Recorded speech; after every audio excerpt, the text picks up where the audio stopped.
Welcome back, Rock Movers. This is season 6, and it is all about the boys. We've got some amazing guests, so if you're ready, let's start moving some rocks.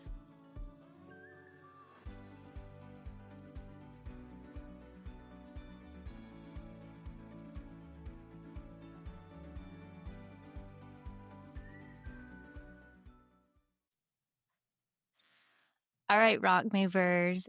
I am so excited about today. Today is our 100th episode, and as promised, I have something very, very special for you. I have my favorite human on the planet, my husband, Jason Gray. So first off, Jason, thank you for joining me today and being my special guest and the number one person in my corner all the time. Hey, absolutely. Glad to be a part of this. It's been fun. Yeah, well, you've been a part of every episode. Gonna get choked up already and just getting started. You've been a part of every single thing that I've done, but now you get to be on screen.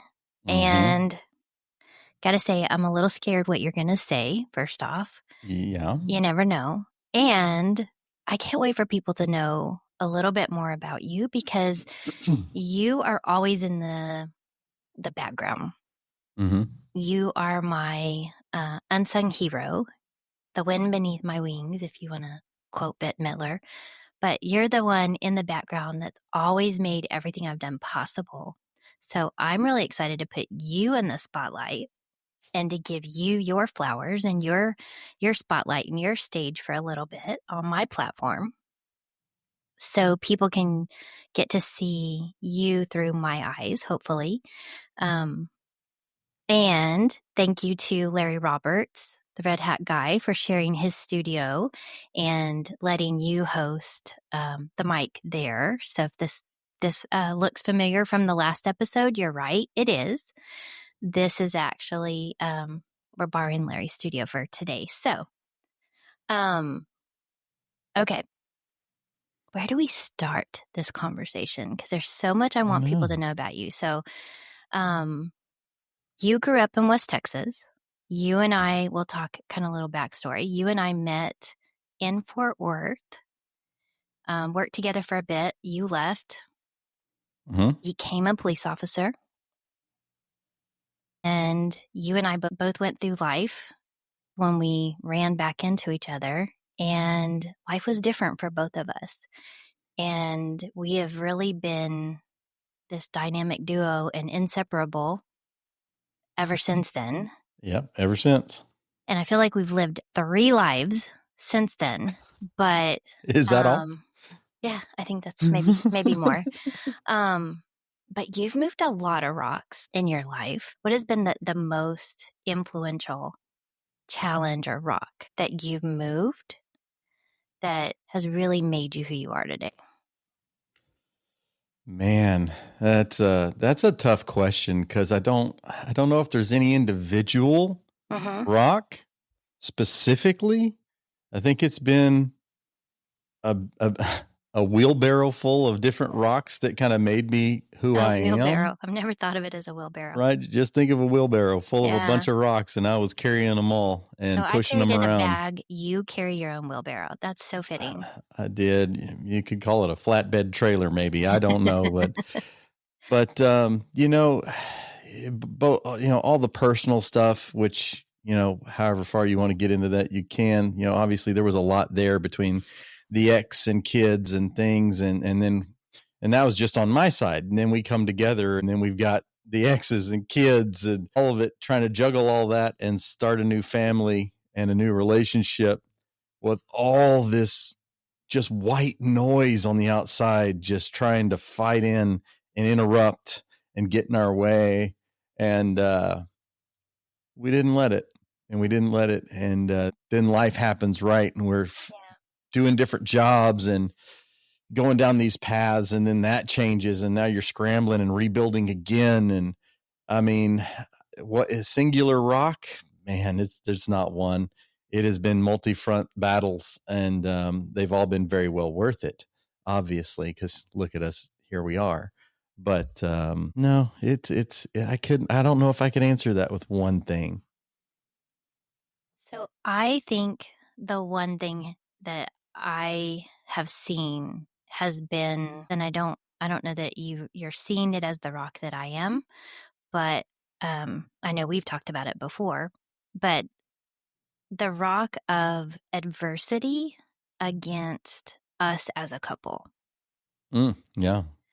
Um, because for those that don't know us, when we got together, we had both just came from marriages that were really toxic, really broken. And I had 4 children. Jason had one. I had a special needs little boy, and my oldest is troubled, has gone through a lot of legal battles, in jail, out of jail, drugs, all kind of things. And so by all societies, if you're going to tally it up, we were doomed to fail. And we didn't. And everybody was like, oh no, you guys need to be single longer, or you should Mm-hmm. date around, or, oh my gosh, the exes obviously didn't want us happy. Um, Some of the kids I don't think wanted us happy. yeah, that's a true thing. So I think that has been our biggest rock is other people. Mm-hmm. And yet at the same time, um, it was a rock we had to manage, but it really felt like everybody else's rocks, not ours. But um, one of the things that I'm most proud is that you have been this unconditional support for me, and I get to publicly say thank you on the Rock Movers podcast on my public platform. But I get to say thank you for all of the ways that you have just unconditionally supported me, loved me, shown up for me, encouraged me, been there for me. And you've been my rock. So you've been that foundation for me. And so those that know us and are in our circles or get to see us interact, they know how special our marriage is and our Mm. friendship and our relationship. But I get to publicly say thank you. So No. um, this wouldn't be here. I wouldn't be here today doing what I'm doing um, if you hadn't been that rock and that support system for me. So I just, I wish every woman had their own version of Jason. I don't want them to have mine. Mine is taken. But every woman deserves to have that. So for someone that has been that unconditional, supportive person, and we've both gone through marriages that weren't like this, what is the key to that? How do you be that person for me? Because I think some days I'm really easy to love and some days I'm not so easy to love. Yeah, How we should talk about those days. maybe later. Maybe another episode. Today, let's be nice. No, I do want to be real, but how have you been able to do that? Like, what is the secret Hmm. to loving someone who is, um, I'll throw myself under the bus.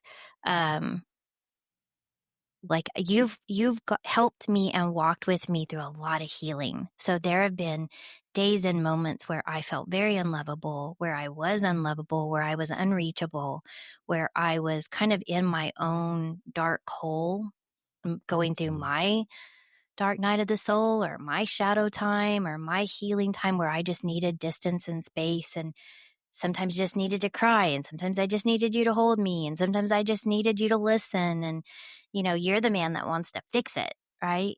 And I'm just like, it's not about the nail, it's about me and my feelings and all these things, and you have literally shown up every single time and just loved me through that. What the heck is your secret? So, and it's sad to say that it seems to be a secret, for so many people out there. But for me, And first off, you're the only human in my life that other than maybe the kiddos, that I'm able to do that. But humans are very selfish, right? It's always about what's in it for me. And when it came to you and me, we were friends first. Yeah. And so love came after.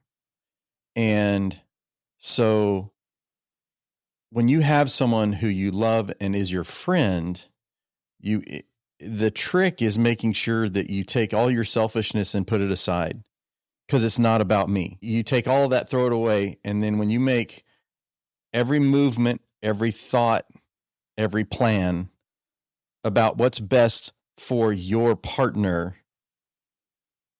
there is no part of it that I'm in the thought process. It's literally what does she need? What can I do right now to make her life better? And when you make that person a priority, and their needs are way above your own, like you just got to take yourself totally out of the equation, and you just every action you take and every thought you have is what's best for her. Now that was for me, right? And Mhm. so as we went through life, whether you were having a bad day or whether it was a good day or whatever it was, right? Because there's thousands and thousands of days, and they're all different. Whatever was going on at that moment, whether it was just you needed space and time to process, because let's face it, what are guys built for? We're built to jump in and be like, well, the fix is this. Like you said a minute ago, it's not about the nail. And so sometimes what you needed most was me to give you time to breathe. And sometimes you needed me to step in and save you from yourself or from a So true. situation. Yeah. Um, and so my job was to always, and still is every day, to diagnose, what do you need? What's best for you right now? And sometimes what's best for you is not what you want, but it's what's best for you. And my job as your partner is to be able to try to discern that and diagnose that and then take action on it, and not sit idly by and let you just, hey, that's on you, figure it out, you're a grown woman. That's not it's not how a relationship works. And so I know that sometimes I have to tell you a painful truth instead of a comfortable lie. And that's one other thing that we have is true transparency.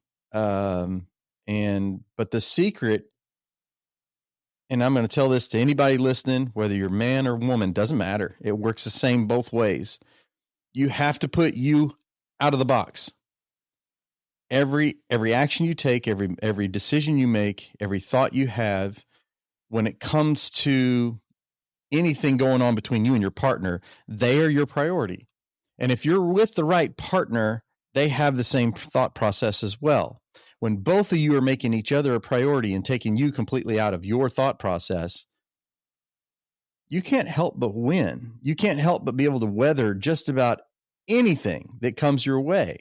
Yeah. And we've pretty much weathered a lot of stuff. I'm sure there's stuff we haven't been through yet, but we'll weather that as well because we have the fundamental tools to be able to do so. And that is, you're my priority and I'm yours.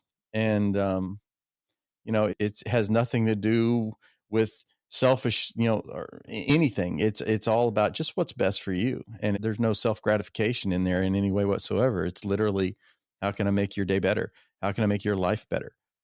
And you just have to step up and sacrifice some of your time to do that. And when you're willing to do that, what's crazy is you get all your time back, and it's better because your partner's happy and now they want to give it back. And so it's literally this constant pay it forward type situation to where you're constantly taking care of each other. Yeah. So that was what I was just about to say is it's yes and. So it's that full self-sacrificial love where you really want what's best for the other person. Mm, And at the same time, because they reciprocate that and they want what's best for you. Because I think marriage isn't 50-50, it's 100-100.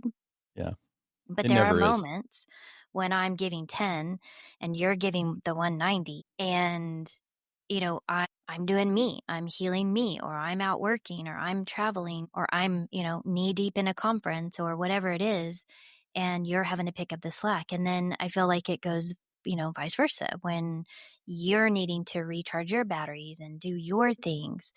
um I don't begrudge you of that. And I think that's the difference that I also see in our marriage is that this time I really want you to do the things that are really good for you, that make you happy, you know, going on your hunting trips. I've learned to be okay and be happy in my own skin with myself, which I couldn't do prior to this period of my life where I've healed through this. And I never wanted to be alone, and haven't been alone because I had kids so young.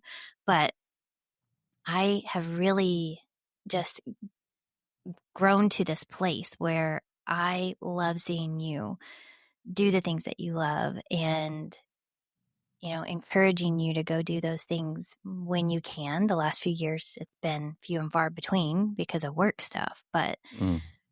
you know, I see that it goes both ways. So there are times when we each need to be super selfish and really recharge and fill our cups. And we both support that. So I think it's been both and, but it's just worked. It's worked for us. And I think the greatest thing is we don't take things super personal. So when things happen, I always take it, how do I say this? I always imagine and know that at your heart, in the deepest core, no matter what was said, I know what you meant was good. So I don't take it personal. I don't take it as a frontal attack, where I think maybe in my past, everything felt very personally attacked Yeah. and very confrontational. And I don't feel like that is our relationship at all. So I think that's another key, is to assume the best of your spouse and assume that they meant well or meant good or meant loving or meant supportive. And so if it didn't come across that way, either one, what's going on with me, or two, how did I just misunderstand or miss a cue or something? So And there's a that's a good communication. that's a good point too. I mean, it's also, what are you looking for? Yeah, because whatever you're Right? looking for, you'll Because if find. because if you have someone you don't trust that you're with, and you feel like they're selfish, and you feel these things about them, so if they did something, and even on their side, maybe they didn't intend it that way at all, but you're looking for the negative, you'll Yeah, find it. yeah, And so when you're in a great relationship, you always assume that that person you love meant it the right way. So when something gets said, and if you're with the right person, they truly didn't mean it that way. um you'll see it the way their intention was, and maybe not how it came out. And so it takes away the drama, yeah, and it takes away an argument that probably never should have happened. Let's face it. Most arguments that I think couples get into, and I've seen friends and family get into arguments, and you're like, are y'all just having the dumbest argument ever right now in front of us? Like, this is stupid. yeah, Yeah, it's toothpaste, get over it, or whatever it is. Like, it's just the dumbest thing ever, and you can see right through it because you're the third party on the outside, and you're like, what are y'all doing? And they're wasting so much energy that could be used on friendship and happiness and joy and love and all the good stuff, and they're wasting it on building bitterness and resentment. yeah, And no one needs that. That's going to just build walls. yeah, absolutely. So, I feel like the gift of my 100th episode is kind of to open up the doors to my life and my home and allow people to know a little bit more about me personally, because they get to see my husband and we get to have this dialogue. So, what is something that you think people maybe assume about me that they're getting wrong? Wow. Trying to come up with other people's assumptions is a tough question. Because Well, there's things that you know about me and you're like, yeah, your public face is this way, but your right, personal face is this way. Because I right think there, we all have that. We put on a good, strong front. I have no doubt. I mean, and the assumptions could be all over the board. Like, oh, she's fake, or she's this, or she's that. I think that's probably one of the biggest assumptions you'll get, is that people are going to be like, yeah, she's like super nice, super smart. There's no way that she's that caring and nice and giving in real life, right? Or whatever. again, I hate trying to make assumptions as to what other people are assuming, but I just know you. And so what's crazy is what you see on this show, and when you see her, talk, and I'm talking to the other people, not you right now. Yeah. But when you see Karen, taking care of people and stepping out of the box and being real and doing whatever she can to try to help somebody through something, she takes those headphones off. It's the exact same human. That's one thing that I've seen about other people is they're on a podcast, they're doing their thing, and they're this almost like a theater play. They're playing a role, and this is their character when they're in front of the mic. And your character is no different from in front of that mic to when you're around the house with me and the kids, or we're out having dinner. There is no difference, and you're that same person. So if somebody were to assume that, yeah, she's this way, but her name's Karen, so let's face it, she's probably one of those, right? She's not. She's the Aw. one good Karen out there that breaks that mold completely. And I think that may be an assumption people think, because let's face it, anybody that sees a lot of kindness and sees a lot of empathy and things in someone today, they're going to probably assume that's BS. They're going to assume that no way she's that way. No way that's real. She's faking it. That's for her show. And, so if I was going to say that some people make some assumptions, I would assume, again, an assumption, I would assume that that's maybe something that people think. And I would like to set that record straight real quick, that you're no different in any other aspect of life. You're real, you cut to the chase, you say it how it is, and you are willing to tell a painful truth over a comfortable lie. You don't lie, you don't hold back, but you have a way of delivering it in a way that you can take it. And let's face it, I'm talking about me. I'll throw myself under the bus.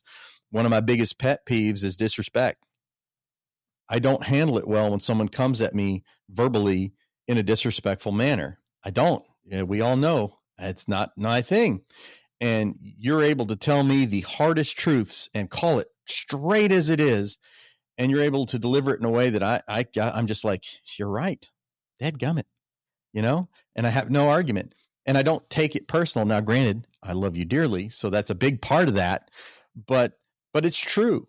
And that is something I haven't known in my past from my first marriage. There was no trust, there was nothing but disdain and pain, and it was toxic and horrible. So yeah, I would say if there was any other assumptions, usually it's just people assume someone's fake.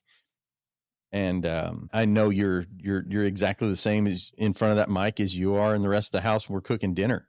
I mean, it's just, if you can, it's just no different. Wow. Thank you. Thank you for saying that. I try to be that way, but thank you for seeing me that way. Hmm. Okay. So now I really want to dive into what is it like to be married to the rock mover? Man, she's tough. Because I feel like I'm setting myself up, but yeah, I don't know if you want to take it this way. I do. I think people deserve the truth, Jason. The truth. The You truth. can't handle the truth. I know, but yeah, the worry is you can't handle the truth. no, that's what I mean. You were saying that to me. 100%. So what's it like being married to someone who wants to coach you all the time and help you?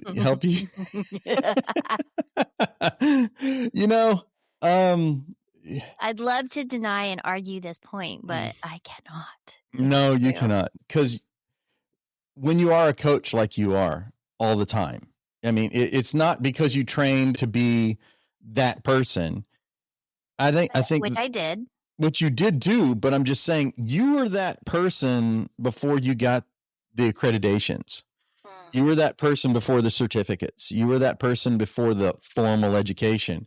That's just part of your spirit and your soul. And so what's it like to be married to that person? Man, you better be willing to do some damn growing and do some self-reflecting, and you're going to have to get over yourself in certain moments where you're just like, I don't like what you're saying right now, but you're freaking right. And I'm not going to admit that to you right now. And I have to just grin and bear it sometimes because I'm like, you don't know me. And then it's like, yeah, she really does know you. And she knows it, and what she just said was a whole lot of truth, and you just don't want to swallow it. And so I think for me, yeah, I mean, it's been a lot of growth because, and you know as well as anybody who knows me, I will give you pushback if I don't believe what you're saying is accurate. Yeah.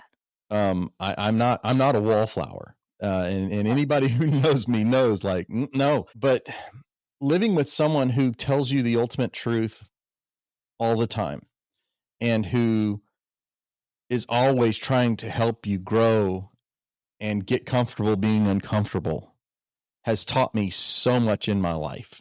And I have applied so much of this into my business life. It's been really good. It's been really good. I think it's a very much an acquired, learned life. No, I mean seriously. I can tell you right now, most of the people watching this show and listening to this would be like, if my partner told me like the real truth 100% of the time, I don't know if I'd be able to do this. Mm. I'm serious. You know, as much as they still, I'm sure they love each other, right? And I'm sure they have their own version of that relationship. But I think a lot of relationships, real truth in all situations is difficult. And so living with a rock mover, living with a coach 24/7, you know, it keeps you on your toes. It makes you level up. So for me, it's made me level up because I know that I would hide my emotions behind other things. I would hide my own real person behind other things because I was wounded when I came into this relationship. You knew I was, and No, we no worked, surprise. yeah, we worked through that. But I would not be completely truthful about things at times because I didn't want you to know, you know, something I had done or what I really wanted to do. And I would kick around. This was in the very beginning, and you'd call me on the carpet, and I did not like it. At the same time, I liked it, which was really conflicting for me because it's so uncomfortable, and you're like, you know, it's like, damn it, you don't. That's not what I was really doing, and it's like, and all on the inside, I'm like, that's what I was really doing. And so no, it has been a challenge. I should say this: it was a challenge at first because it was out of my comfort zone, Okay, fair. and after years of practice. No, but Oh, after that felt really heavy, Jay. yeah, bro, it was. No, just kidding. No, but after time being with you and having someone stay consistent, I think that's the big thing is you always stayed consistent. In the very beginning, that was really not palatable for me. It was hard. And after time, you know, all those situations and the way you communicated helped me learn to communicate because I didn't come into this as the best communicator. Let's be honest. I came from a very guarded, protected relationship. Like it's like I protected myself from my ex. You know, let's face it. I've had some family members that I was not. We struggled with communication to say the least, and so it was always this chess game of I could say this to get where I want to go, whether it be a truth or a lie, but at least that keeps me out of trouble. That keeps me from having the fight. And then if I say this, so I got really good at the chess game of saying things that were half truths or whatever, or a different version of the truth that was close enough to being right, just to keep myself from having this blow up or problem or You in really navigated negative engagement. I did because my entire 13-year relationship before you and me got together was nothing but risk mitigation regarding conflict. Yeah. So someone And that's hearing this, that's going through that type of a tumultuous, really hard relationship,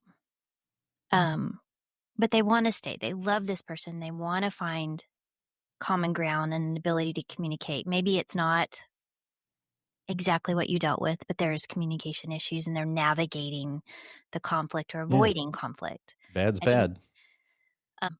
what would you say to that person? I would start telling the truth and let the conflict happen. Mm. Because is it is the conflict valid if it's the truth? And I think you'll diagnose very quickly if who you're with can be who you need to be with. Mm. Because if it's truly not, why are you there? You know, and that's that. This is going to be some hard truth, right? This is the reality of it. You know, we're not here to hold anybody's hand. We're here to help you.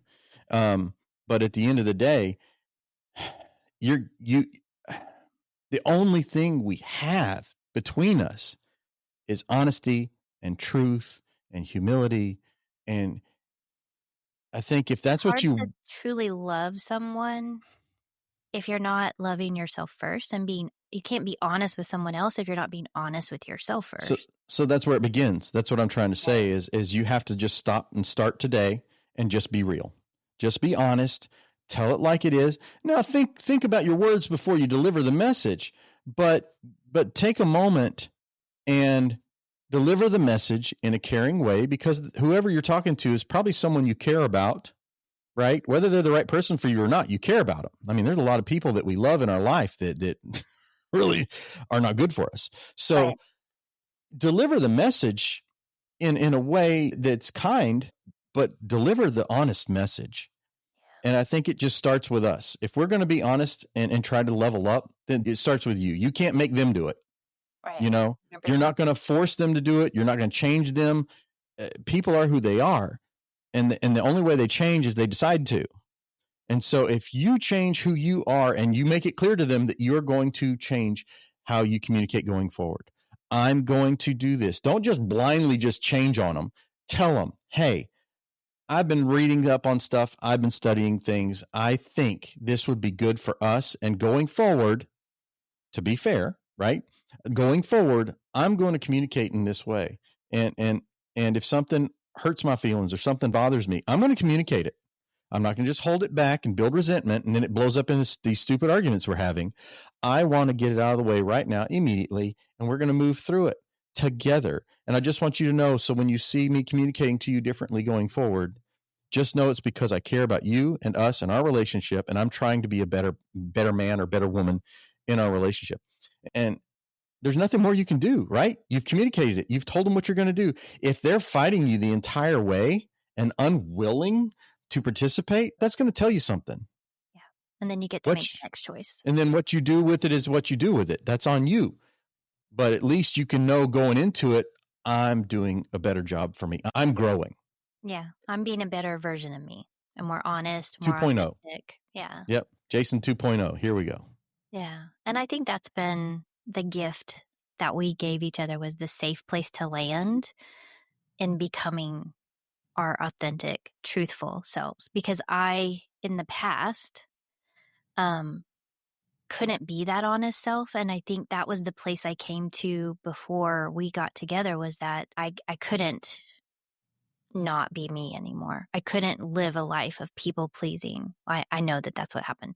I couldn't live a life self-sacrificially 100% for everyone else and sacrifice me.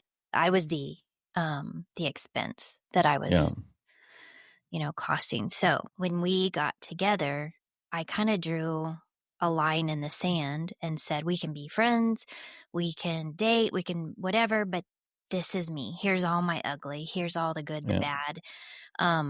I know that that was a lot for you in the Yeah. beginning. Yeah, it was. No one had ever communicated to me like that. But I And had just reached a place in my life, and however, I was 30, 38.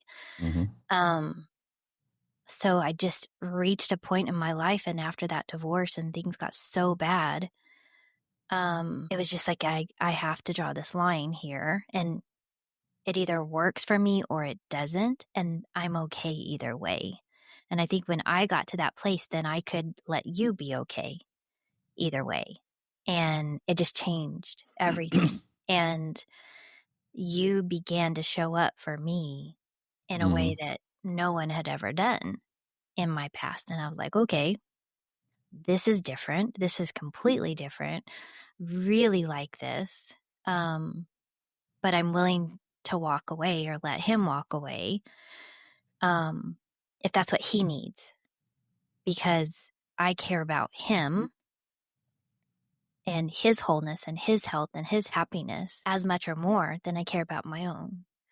And so that was just such this freeing and absolutely terrifying place to be when you care that much about someone and you're willing to let them walk away if that's what they need.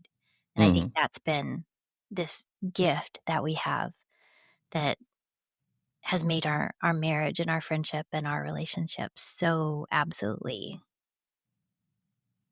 transformational and amazing.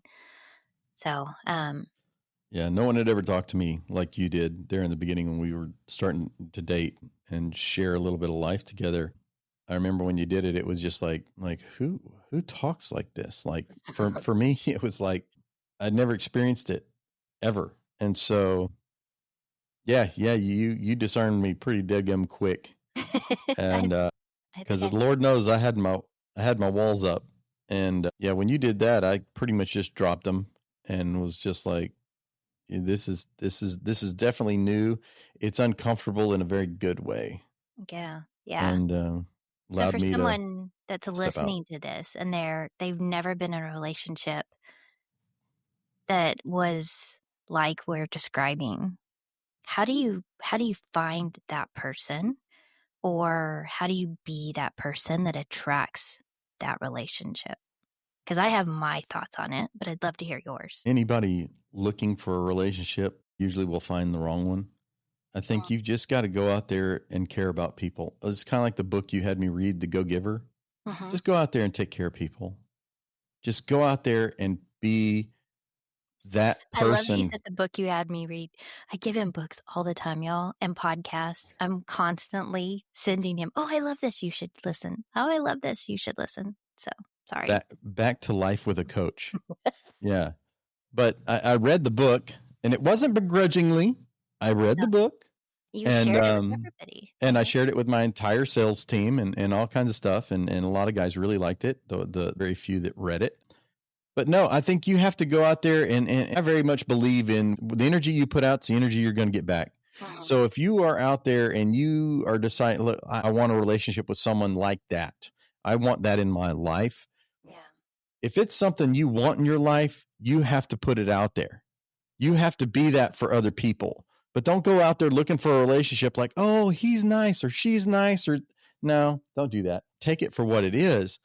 But in my experience and having lived a little bit of life now at 49 years of age, I think if you're looking for something, be that for everyone around you.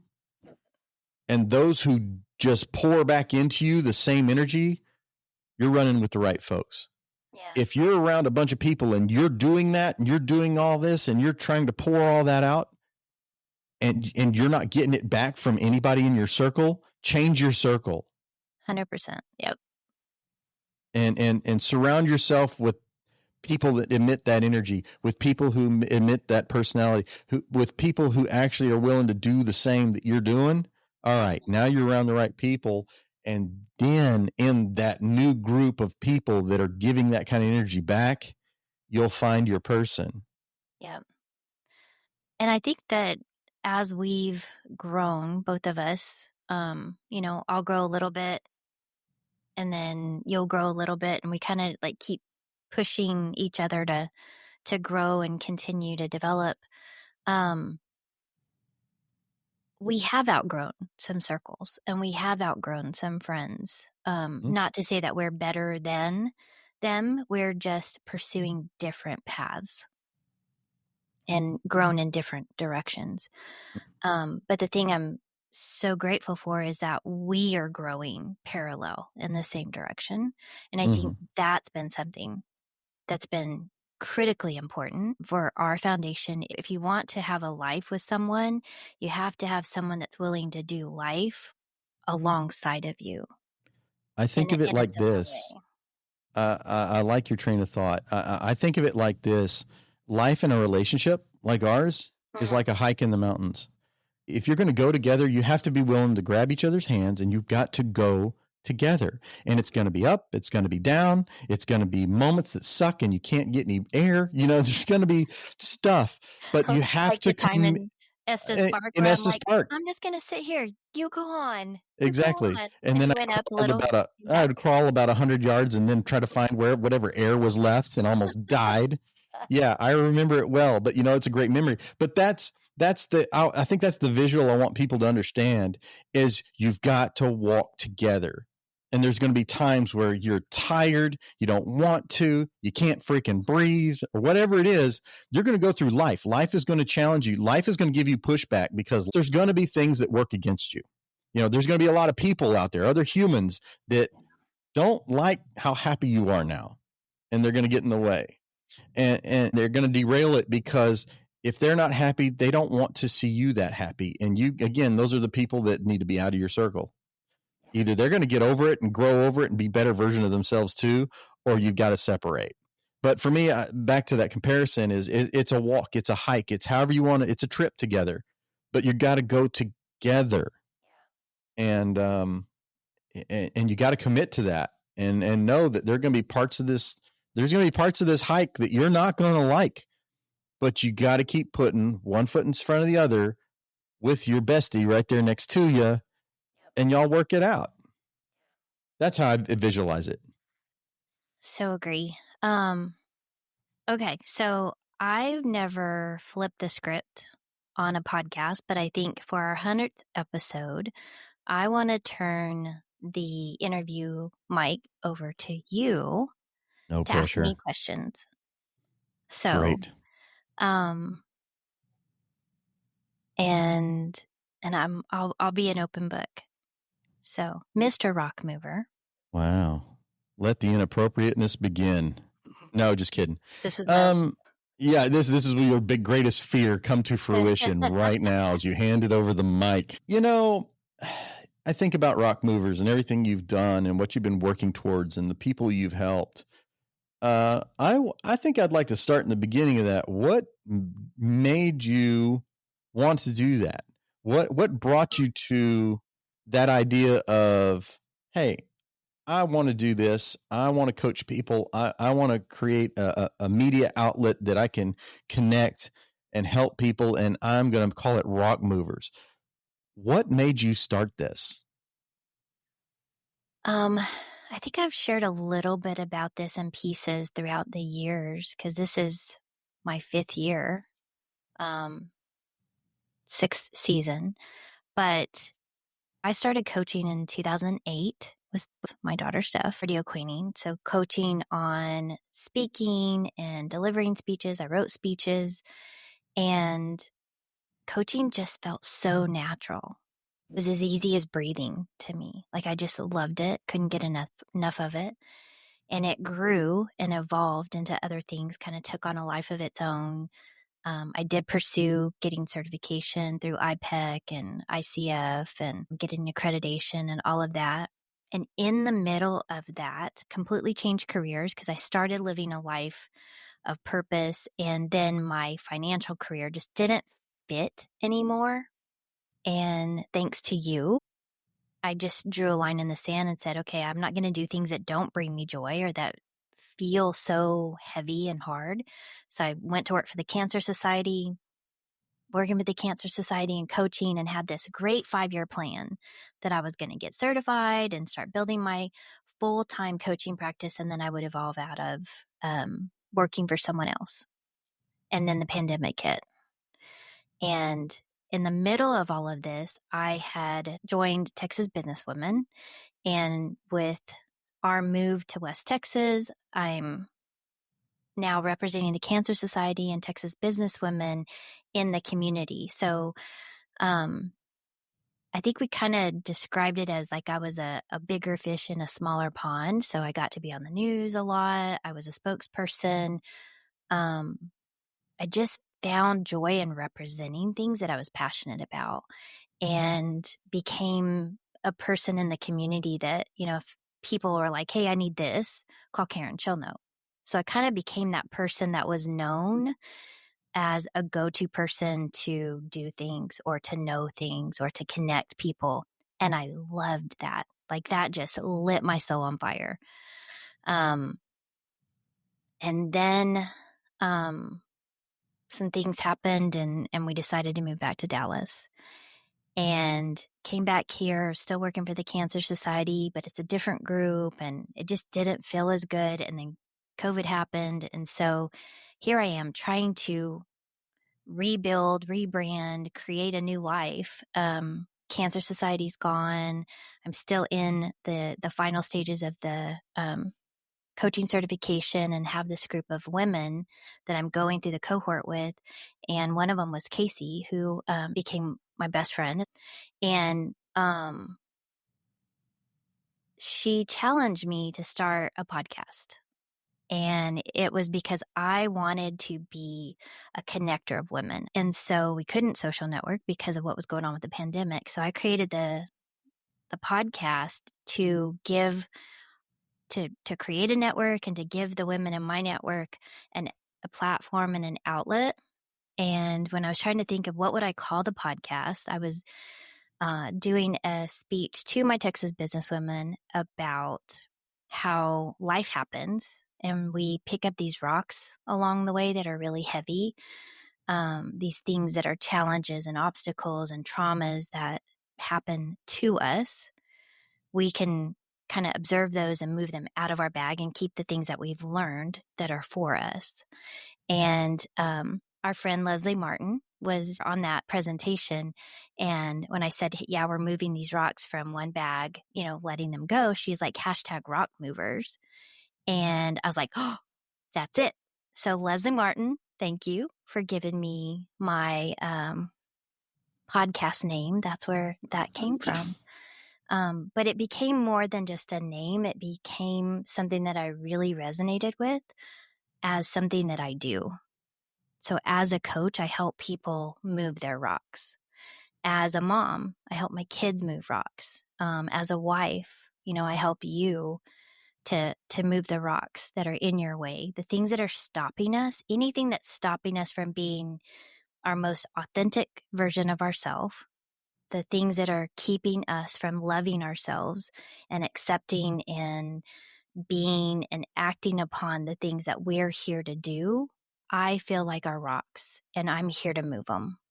And so it has literally become part of my identity is I am a rock mover. I'm someone who helps others move their rocks so that they can choose themselves, love themselves, and have a life and a legacy that they were designed to have. And so kind of a long version, a long description of what happened and how that all came together, but it's been an evolutional journey. So, as a coach, what's been your biggest challenge of having a challenging spouse regarding being a coach? You have been a great Guinea pig. I did not want to use that word, but yeah, I get to practice everything on you. Mm-hmm. Because you're so willing and open to learning and listening and receiving. I don't think you've been a challenge as much as you've been a gift. And have there been challenging moments? Yes. Have there been challenging situations? Yes. But they weren't you. They were situational. Mm-hmm. I think you have been the greatest gift that I've been given. Yeah. So grateful. So many brownie points. It's true. I It is so appreciate true. that. But yeah, no, you've really given me, and I think this is something that I can see better in hindsight, is being a really, really young mom. So I got pregnant at 16, had my son at 17. From that time on, I feel like I have operated in this really protective masculine energy of I have to take care of everything. I have to protect myself. And I think it actually started much, much younger when I found out I was adopted and some other traumas happened. I began to live in this fear-based world of I have to protect myself because I can't count on anyone else. And I lived in that type of energy, type of fight, flight, or freeze response until our marriage. And so it's been an undoing of that the entire time. And so it's Mm. come in stages. And there have been stages of release, and there have been stages of grief, and there have been stages of, tremendous growth and this evolutionary unveiling and burning down of all the things that were me, and now the kind of reemerging version of me that now gets to show up in her soft, feminine energy, and really I get to nurture and love and be the one that takes care of others in a way that feels so authentically me because I know I have you to be the masculine. So by you being that strong, bullheaded, masculine man in my world that wants to fix everything, I get to be the soft, feminine version of me that was always supposed to be. Mm. I So got you've that. just allowed it to be safe for me to be me. Now, can I be very masculine energy? Can I get stuff done and take charge and, Hmm. step into a room and be that alpha woman? Absolutely. I have that possibility too. And I think those two polar sides of me are so perfectly me that they're also very polarizing to someone who isn't comfortable with themselves. And I think that's been the evolutionary journey of me is people who knew me before Jason and people who know me after Jason, they almost don't recognize how I show up now. Okay. No, Is that's that fair to say? I think neither of us are who we were before we got to where we are now. Like kind of like you. This is like before JK and after JK. Like those are the two versions of me. And the after JK is this version that everyone gets to see now, who gets to be Mm. the supportive rock mover and lover of all people, and the person who takes no shit. And I have boundaries now, which I never had. No, you had zero boundaries. And I came along and I had all the boundaries. You had Uh, Fort Knox, and I had like the grand open prairies. So, hmm. Yeah, I yep. trusted no one. And you were just like, everybody come over. And I was like, you're not letting them come over, are you? I don't want, you know, I'm True gonna go. story. I'll let you guys hang out. I gotta go.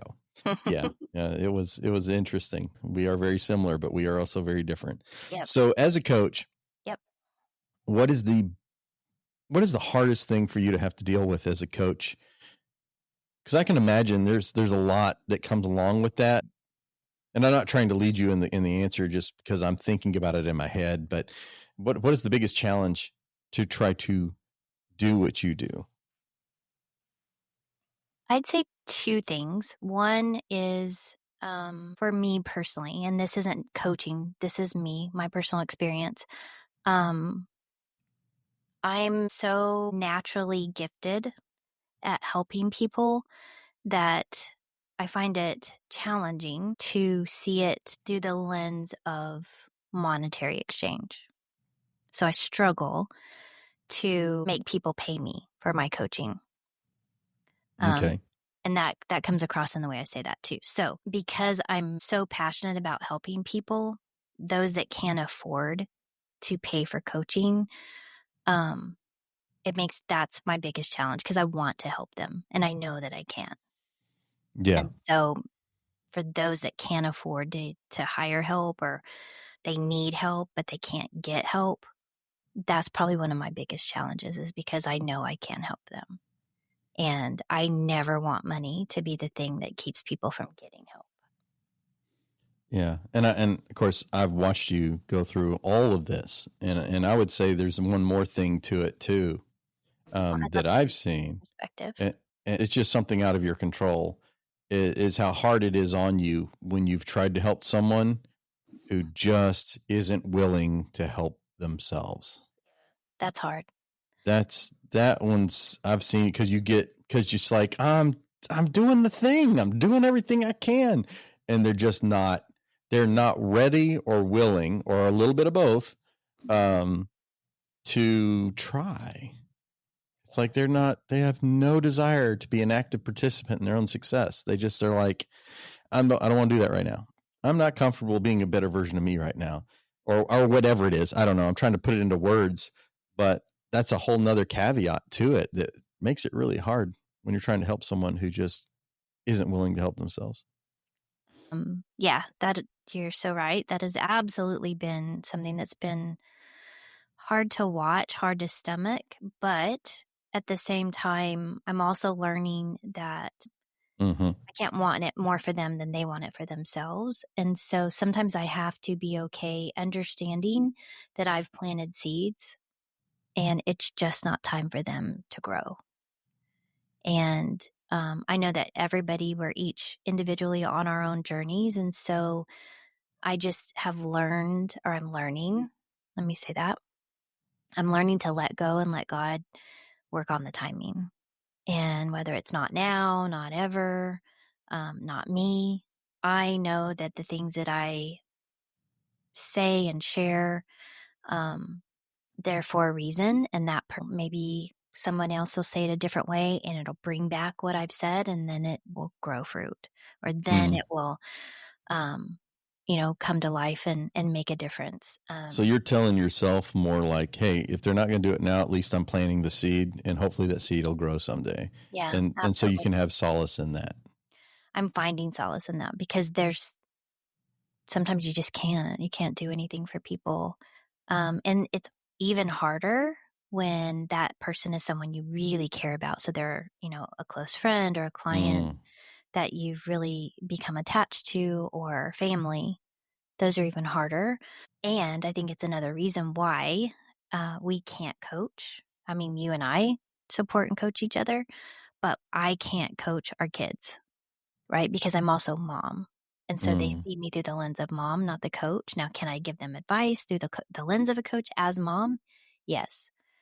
But there has to be those boundaries and lines because they're just going to hear it differently from me than they would a third party, which is why, we hired a coach for our kids. So, it just works out that way. But yeah, that's been really hard. Yeah, I can imagine. So next steps. What's next for Rock Movers? What's next for you? What's going on in your world now? So I think this last year has been a really redefining year for me. With the presidency of Texas Businesswomen and the things that we've gone through. And then just also for me, um, this has been a really burn it down, redefine it, come back up kind of year where I get to create a life that I love, thanks to my amazing husband who gives me the space and grace to do that. But now I'm really stepping forward with the rock moving coaching and a book and the podcast is going to take a little bit different turn in my next season.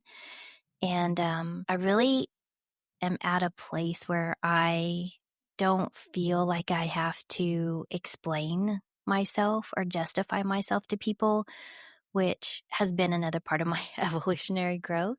And I just get to fully love and be and support others to do the same.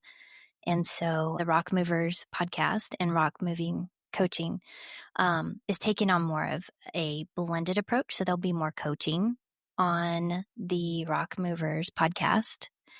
And it's really more about helping people move those rocks, less about the stories. We've heard amazing stories in the past and learned a lot from our guests. I'm so grateful. And this season, you're wrapping up my season that's just been all men.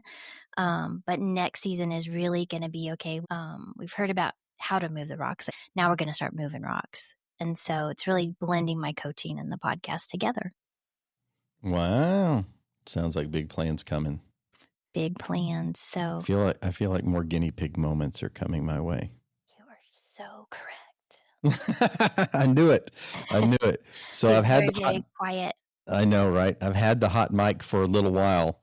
I'm going to pass it back to you because you are the queen of this world, and I am just a pawn, trying to join in your world because I'm Well, used to being behind the scenes. I'm that guy. I don't you are like being much in more front of than a the pawn, but I don't like being in front of the camera or the mic, but I think I'd like to pass it back your way now and see what else do you want to cover? What well, next? I think it's hard to believe we've been on here an hour. And really, I just want to say thank you for how you have influenced and helped me to become this rock mover coach and this person who can fully and authentically walk in her truth. And so, um, I want to just share that I think it would be great to have you back for future conversations and to just share that there's a lot more to come for the podcast, a lot more to come for the coaching, and just say thank you for making all of that possible. And I'm going to end it with just such a grateful heart and so appreciative. I teased that we were having a special guest for the 100th episode, and I can't think of a better person to be on the Oh, podcast than my favorite human.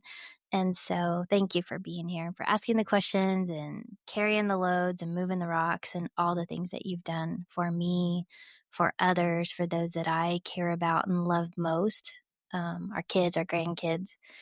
And I just think there's so many more brighter days ahead. I'm so grateful for that.